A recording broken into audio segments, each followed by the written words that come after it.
السلام علیکم ورحمۃ اللہ وبرکاتہ۔ نحمدہ ونصلی علی رسول الکریم، اما بعد۔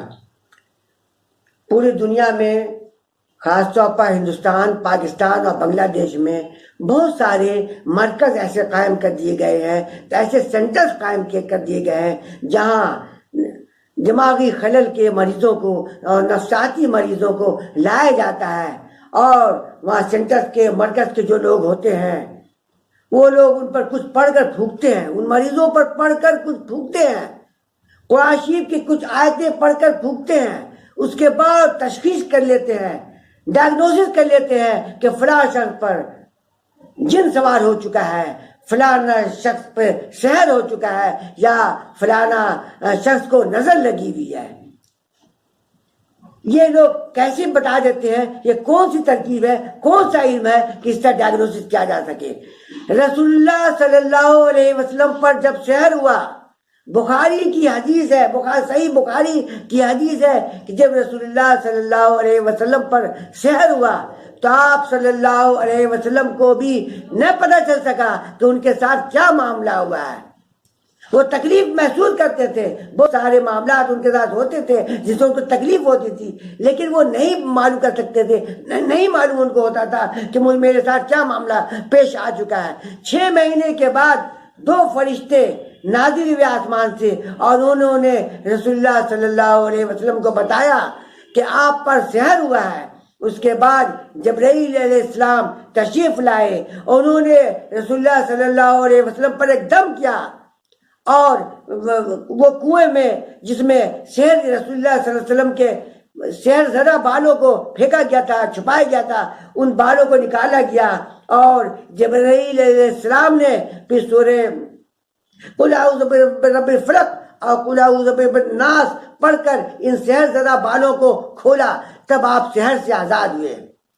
ہم یہاں پر دیکھتے ہیں رسول اللہ صلی اللہ علیہ وسلم اپنے بارے میں ان کو پتہ نہ تھا کہ مجھے کیا ہوا ہے، لیکن آج یہ لوگ ان مرکزوں میں بیٹھے ہوئے، ان سینٹرز میں بیٹھے ہوئے لوگ دوسروں کو متعلق بھی بتا دیتے ہیں کہ تمہیں یہ ہوا ہے۔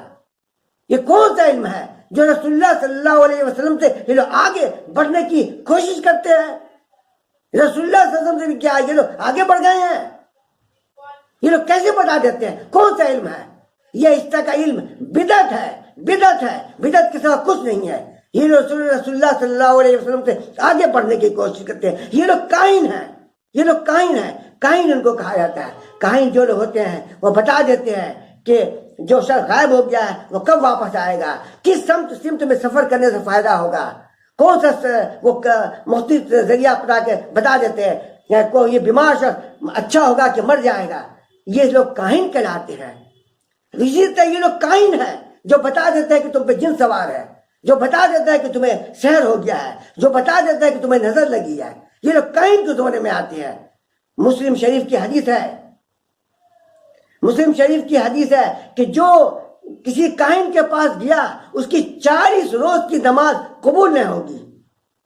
ایک اور حدیث میں ہے کہ جس نے کسی کاہن کی باتوں کی تصدیق کی وہ میرے ذریعہ لائے ہوئے شریعت کا انکاری ہو گیا۔ رسول اللہ صلی اللہ علیہ وسلم نے فرمایا جس نے کسی کاہن کی باتوں کی تصدیق کی اس نے میرے ذریعہ شریعت کو لائے ہوئے شریعت کا انکاری ہو گیا۔ اتنی بڑی وعید ہے، اتنی بڑی سخت بات رسول اللہ نے کہی ہے، لیکن یہ لوگ کہانت کا اختیار کیے ہوئے ہیں، اور ہم مسلمان سمجھتے ہیں کہ بہت نیک کام کر رہے ہیں۔ یہ تمام جو سینٹر قائم ہے، یہ تمام مرکز جو قائم ہے، ایک دم غلط ہے، بدعت ہے، ان کو فوراً بند ہونا چاہیے۔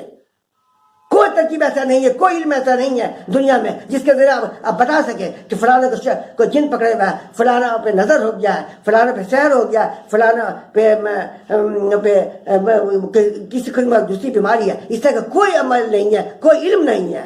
ان تمام سینٹرز کو بند کیجئے، ان تمام سینٹر کو پورے دنیا میں بند ہو جانا چاہیے۔ یہ تمام لوگ کاہن ہیں جو لوگ کام کر رہے ہیں، تمام لوگ بدعتی ہیں۔ ان سب باتوں کے ساتھ میں اپنی باتیں ختم کرتا ہوں۔ السلام علیکم ورحمۃ اللہ وبرکاتہ۔